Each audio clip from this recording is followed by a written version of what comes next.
Dios les bendiga. Cada día de la semana recogeremos una porción del maná celestial a través del estudio de la lección de escuela sabática de los pioneros adventistas y la Biblia. Bienvenidos.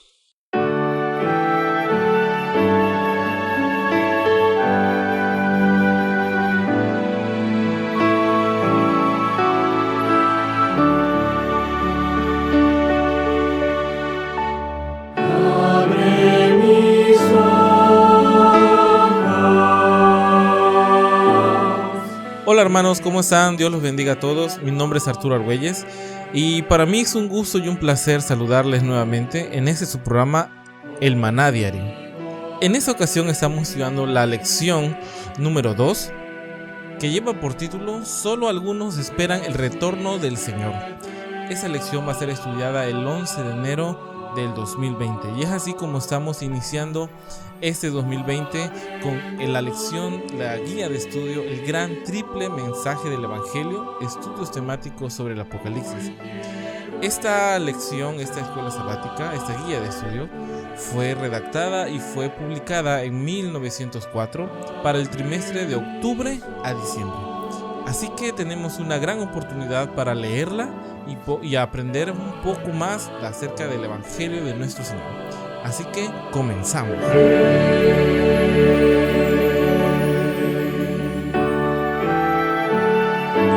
Y bueno hermanos, como siempre les digo, es un gusto poder estar con ustedes porque me dan la confianza de llegar hasta sus hogares a través de este medio de comunicación como es el audio, a través de un mensaje de WhatsApp, a través de un video en YouTube.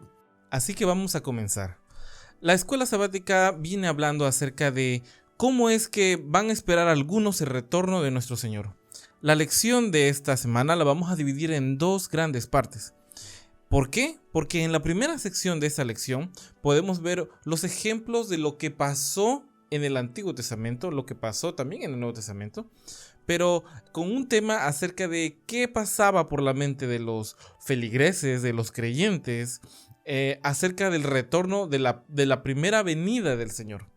Vamos a ver un poco acerca de qué es lo que estaba pasando en aquellos tiempos, cómo tomaron esta noticia y qué estuvieron haciendo ante también anuncios tales como el diluvio y otras catástrofes, cómo lo tomaron la gente de ese entonces. Así que vamos a iniciar con la primera pregunta y sobre todo con el primer estudio que vamos a realizarlo en Tito 2:3. ¿Qué debe guardar el pueblo de Dios? Tito 2:3 dice: guardando la esperanza bienaventurada y la manifestación gloriosa de nuestro gran Dios y Salvador Jesucristo.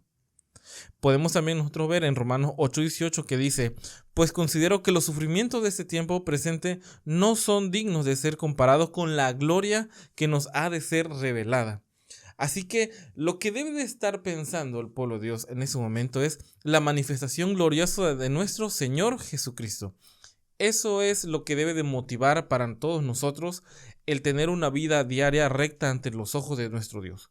¿Por qué? Porque vamos a poder acceder al lugar donde está nuestro Salvador y poder tener toda esa experiencia infinita en donde todo el sentimiento que nosotros tenemos acá en la tierra ya no existirá. Me refiero a toda la tragedia que nos invade y eso lo podemos ahorita observar de una manera muy, muy cruda en lo que está pasando en Australia. ¿Cómo es que? No lo sé, puede ser un comentario a modo personal, tal vez fue una situación provocada, yo lo creo así, es mi comentario personal. ¿Cómo es que esta decisión de alguien de incendiar por algún objetivo, por alguna necesidad de comprobar algo, ha provocado tanto dolor no solamente en los seres humanos, sino también en los animales? Entonces, si hay algo que estamos inundados en ese mundo, pues bueno, es el tema de los sentimientos encontrados, este dolor y a la vez un placer vano, fugaz, que todo nos lleva a tener una completa confusión. Pues bueno, ya no vamos a tener que estar sufriendo ese tipo de sentimientos encontrados, y ahora vamos a poder estar en un lugar en donde nos vamos a olvidarnos completamente de ese tipo de dolores que son sufridos aquí en la tierra. Y Los que esperan al Señor, los que tienen esta bendita promesa, ven cumplidos este deseo. Y lo vamos a ver un ejemplo, porque a mí me gusta siempre hablar con ejemplos. Vamos a 1 Juan 3:2, que dice de la siguiente manera: Amados, ahora somos hijos de Dios, y aún no se ha manifestado lo que habremos de ser, pero sabemos que en cuanto Él se manifieste, seremos semejantes a Él, porque le veremos como Él es. Qué preciosa manifestación. Esto es algo de lo que estuvimos estudiando la semana pasada. Yo lo veo como una parte de introducción. Si no estuviste en la semana pasada con el estudio, te invito a que puedas regresar, puedas echarle un vistazo al audio. Se encuentra en nuestra página de internet, en tiempodereunión.com, en la sección de podcast. Ahí puedes encontrar todos los podcasts todos los audios grabados referente a las lecciones y sobre otros estudios que hemos tenido. Así que la semana que pasó estuvimos hablando de esta bendita esperanza que como cristianos deberíamos de tener. Más allá de compartir doctrinas, más allá de sacar del error a muchas personas en algunos temas de Biblia, lo que nos debe de llamar la atención poderosamente es que la gente que está a nuestro alrededor conserve nuestra misma experiencia, y no solamente eso, sino nuestra misma promesa. Uno de los mensajes que fue enviado en el diluvio, con esta gente que también tenía una promesa de que todo lo que estaba a su alrededor, que ya estaba echado a perder, iba a ser algo nuevo. Esta gente, que era la familia de Noé, tuvo que ver un mensaje que Dios envió. Y ese mensaje, y toco ese tema del diluvio, no solamente porque viene la lección, sino porque el Señor dijo que cuando Él viniere, iba a ser como en los tiempos de Noé. Que iba a haber una completa desorientación, una completa falta de un objetivo claro hacia nuestro Dios, que se iban a estar dando en casamiento, planes y muchas otras cosas. Uno de los mensajes que se envió en ese tiempo fue que el Espíritu de Dios ya no iba a contender para siempre con el hombre. Y esta es una de las ideas que hasta el día de hoy se preservan. Porque en muchas ocasiones, pues bueno, tal vez se le echa la culpa a Dios, tal vez el sentimiento que tenga el humano como tal presenta ciertas frustraciones, porque en su experiencia personal han confundido su voluntad con la voluntad de Dios, y como que si Dios tuviera que estar obligado a cumplir la voluntad de todos los seres creados, que dicho sea de paso, somos caídos. Eso era lo mismo que estaba pasando en el tiempo de Noé. Y dice Hebreos 11:7, por la fe Noé fue advertido por Dios. Y vemos nosotros en Génesis 6:3 que dice: y dijo Jehová, no contendrá mi espíritu con el hombre para siempre, porque ciertamente él es carne, mas serán sus días 120 años. Dios no iba a contender para siempre en esos temas. Isaías 28:21-22 dice: porque Jehová se levantará como en el monte Perazín, como en el valle de Gabaón se enojará, para hacer su obra, su extraña obra, y para hacer su operación, su extraña operación. Y ahora pues, no os burléis, para que no se aprieten vuestras ataduras, porque la destrucción ya determinada sobre toda la tierra ha llegado al oído de nuestro Señor, y Jehová, el Señor de los ejércitos, la ejecutará.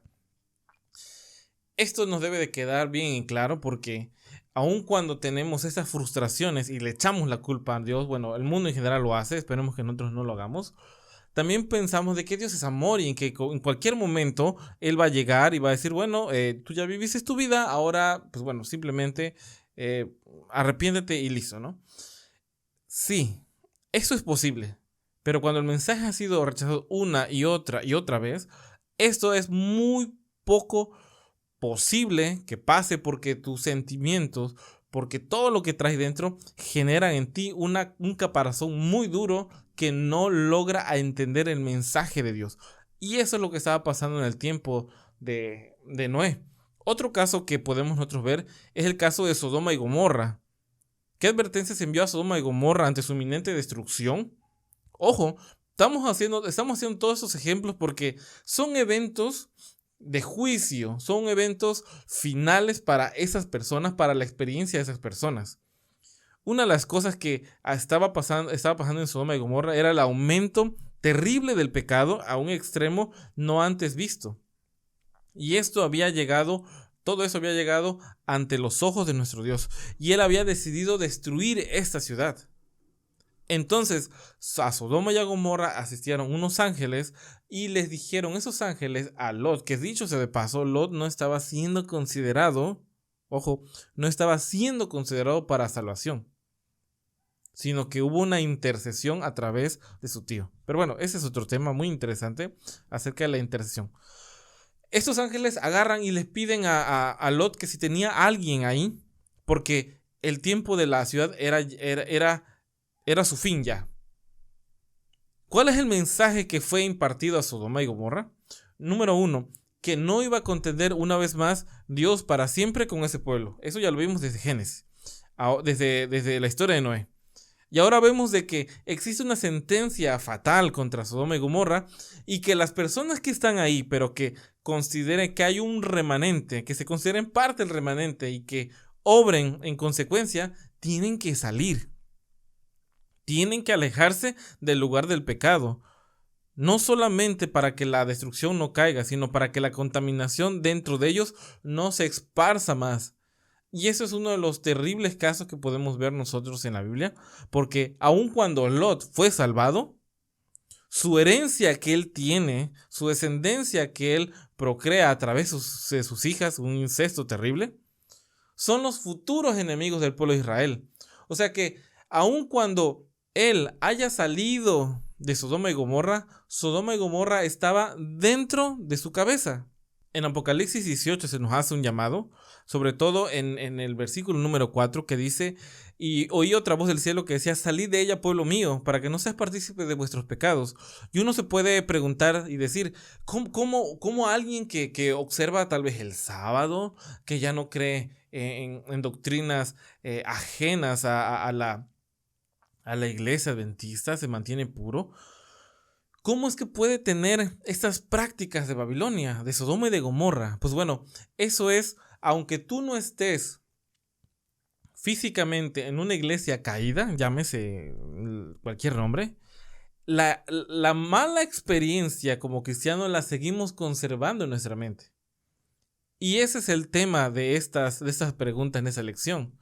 Tratar de entender el mensaje que fue expuesto para estas personas y lograr que de esa experiencia fatal, porque en estos casos no se logró el objetivo de salvar a las personas, sino que un grupo reducido, se salvó. Pues bueno, que esa misma experiencia sea para nosotros. Acá Lot tiene una encomienda tremenda, hacer sacar a su gente, a su familia de ahí. No lo logra parcialmente porque en efecto salen, pero a la vez realmente nunca salen de su cabeza. Y terminan siendo parte de los enemigos de Dios. Qué terrible advertencia se hace sobre Sodoma y Gomorra, sí, pero en la experiencia de Lot fue aún peor. Nosotros podemos seguir viendo los ejemplos a través del Nuevo Testamento y podemos llegar ante la advertencia que hubo en Nínive. Acá es un tema un poco distinto. Acá el mensajero es el que está un poco reacio a transmitir ese mensaje, y es porque él considera que todo lo que va a venir sobre Nínive es algo justo. Y qué tremendo es el amor de Dios, porque en efecto, todo lo que había hecho Asiria hasta ese punto era algo cruel. Pero la gracia de Dios aún estaba con ellos. Y por lo menos en esas generaciones, Dios no traería la destrucción. Se sabe en la historia de que Asiria fue un imperio destruido, sobre todo por el imperio babilónico, y que formó parte de esas grandes civilizaciones que cayeron. Pero en ese momento de la historia, cuando se narra la historia de Jonás, la gracia de Dios es alcanzada. Pero esta advertencia de arrepentimiento, ¿cómo fue tomada? Fue tomada de una manera distinta ante la de Lot. Ellos no solamente asumieron su papel de escuchar el mensaje, como lo hizo Lot, sino que su vida fue transformada. No hubo pretexto para nadie para que cambiara su forma de proceder. Entonces, vamos a ir sacando las cuentas como hasta ahora hemos narrado, como hemos estudiado la lección. Primero, ¿qué debe de estar pasando antes de esta sentencia fatal que viene para nosotros, este retorno a nuestro Señor? Porque si no estamos bien ante Él, es una sentencia fatal. Número uno, debemos de tener esta esperanza gloriosa de que Él vendrá. Que Él vendrá para aquellos solamente que lo esperan. Que Dios no va a contender para siempre con este pueblo duro. No vamos a tener para siempre la misericordia. La misericordia te va a alcanzar en algún momento. Ya sea que mueras el día de mañana, la gracia terminó para ti. O sea que tú estés próximo cuando la gracia termine y todos los eventos finales se desencadenen. En ese momento tú tendrás que tener tu postura bien fija. Y así como Lot, corremos un peligro. Aun cuando estamos en esta intercesión, que alguien tal vez nos trajo ese mensaje, pero si no acabamos de entender lo necesario que tenemos que realizar en nuestra vida para que realmente salgamos de Sodoma y Gomorra, vamos a ser como Lot, estando afuera, estando tal vez en el campo, pero aún teniendo las mismas experiencias dañinas de un mal cristianismo. ¿Qué debemos entonces de hacer? Pues bueno, el ejemplo claro lo vemos nosotros con los habitantes de Asiria, los habitantes de Nínive, que su pecado fue perdonado. Esta ciudad que fue advertida de su pecado, ese mensaje de alerta, fue con días de anticipación por obvias razones y ellos lo tomaron. Acá está una clave muy importante. Vamos a leer Mateo 12:41 que dice: los hombres de Nínive se levantarán con esa generación en el juicio y la condenarán, porque ellos se arrepintieron por la predicación de Jonás. Y mirad, algo más grande que Jonás está aquí. Porque ahora nosotros no tenemos el mensaje de Jonás. Dicho de paso, la experiencia personal del cristianismo de Jonás es dudosa. Más allá de que tenía una misión muy importante, que era el profeta, era esa voz que a través de este hombre Dios hablaba. Su experiencia como cristiano no era muy buena. Pero a pesar de este instrumento un poco precario como lo era de Jonás, ellos aceptaron el mensaje y lo tomaron y lo hicieron. Pero ahora podemos ver aquí que en Mateo 12:41 está hablando el Señor Jesús a su pueblo. Ojo, volvemos una vez más al ejemplo de Lot. Dice que estos hombres de Nínive, esta última generación se levantará en el juicio y nos condenará. Porque nosotros estamos teniendo un mensaje no por Jonás, sino por alguien mayor que Jonás. ¿Y qué hemos hecho en consecuencia? Vamos a dejarlo ahí porque esto es una reflexión personal. En la siguiente pregunta que a mí me ha gustado mucho, dice: ¿qué anuncio se hizo del primer advenimiento de Cristo? ¿Qué anuncio? Vamos a hacer un poco de resumen de la historia. Eso lo podemos encontrar en Mateo 2. Podemos conocer ahí que en ese momento llegaron unos sabios del oriente. Hay algo que nosotros podemos encontrar con particularidad aquí en este primer advenimiento de Cristo. Hubo una profecía clara, que aquellas personas que tenían el interés de conocerla pudieron identificar claramente cuándo iba a suceder esto. No importaba exactamente que fueran pueblo de Dios, sino que fueran estudiosos de la palabra. Ahora, podemos nosotros encerrar este tema que por la experiencia que contamos, por el bagaje de doctrinas que tenemos como adventistas, somos pueblo de Dios en automático. Eso es un error. Porque existen muchas personas con sinceridad que hoy por hoy están estudiando la palabra del Señor y solamente les hace falta ver un video, tal vez les hace falta escuchar un mensaje, que pueden entender los tiempos y empezar a actuar en consecuencia aún más que la gente que hemos estado por mucho tiempo compartiendo ese mensaje y que se nos ha hecho algo monótono, algo que tal vez nunca va a pasar. Y aquí podemos nosotros ver exactamente lo mismo. Sacerdotes que compartían esta información día con día y que ya la habían tergiversado de tal manera a que lo llevaban a un punto político religioso. Y la profecía como tal no la estaban identificando como era, como la salvación, viniendo de lo más humilde, naciendo en una ciudad no tan popular, pero aún así el rey de Israel iba a traer salvación.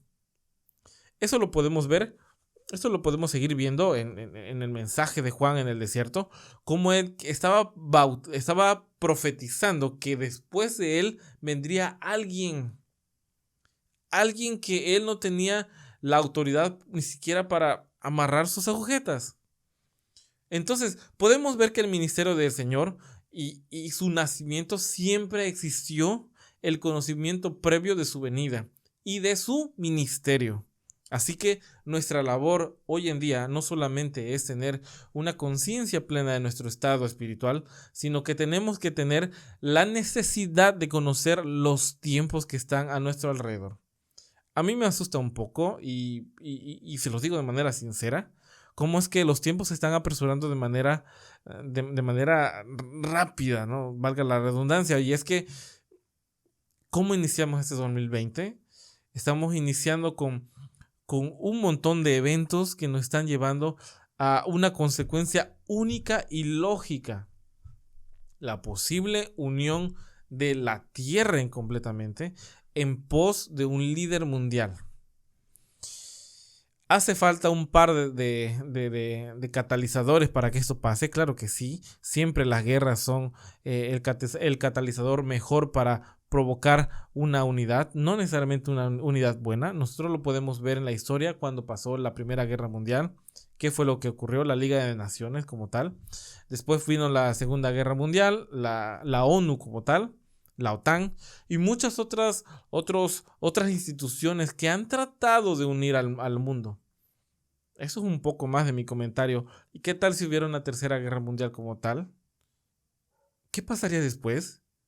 ¿Qué unidad podría traer?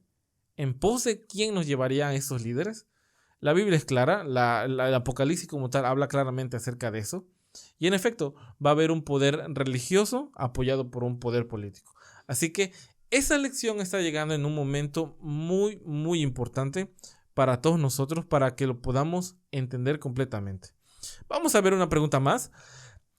¿Estaban esperando todo la segunda venida de Cristo? Vamos a verlo. Vamos a ver 1 Tesalonicenses 5 del 1 al 2 que dice: pero acerca de los tiempos y de las ocasiones no tenéis necesidad, hermanos, que yo os escriba, porque vosotros sabéis perfectamente que el día del Señor vendrá como un ladrón en la noche.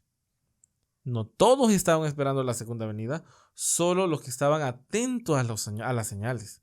Juan 15:15 dice: ya no son llamados siervos, porque el siervo no sabe lo que hace su Señor, pero os llamo ahora amigos, porque os he dado a conocer todo lo que he oído de mi Padre.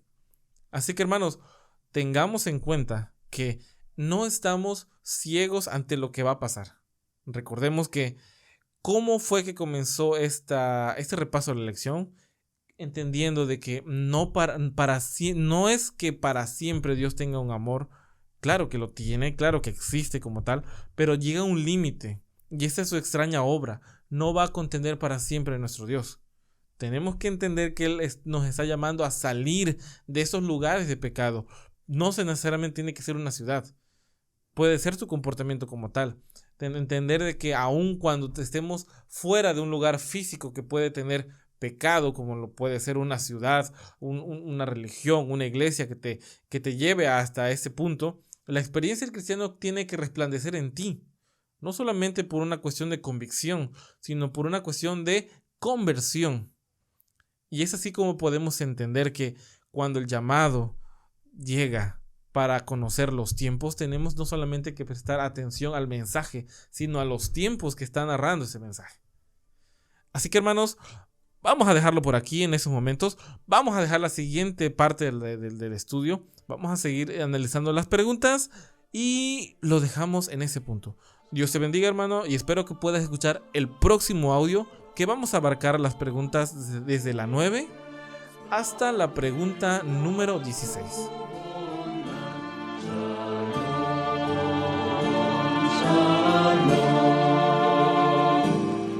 Él alce su rostro sobre ti. Shalom, shalom. Que ponga en ti su paz y amor. Shalom,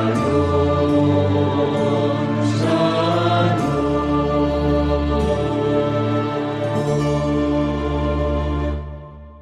Recuerda, el pan que descendía del cielo cada día solamente daba fuerzas para enfrentar con éxito ese día.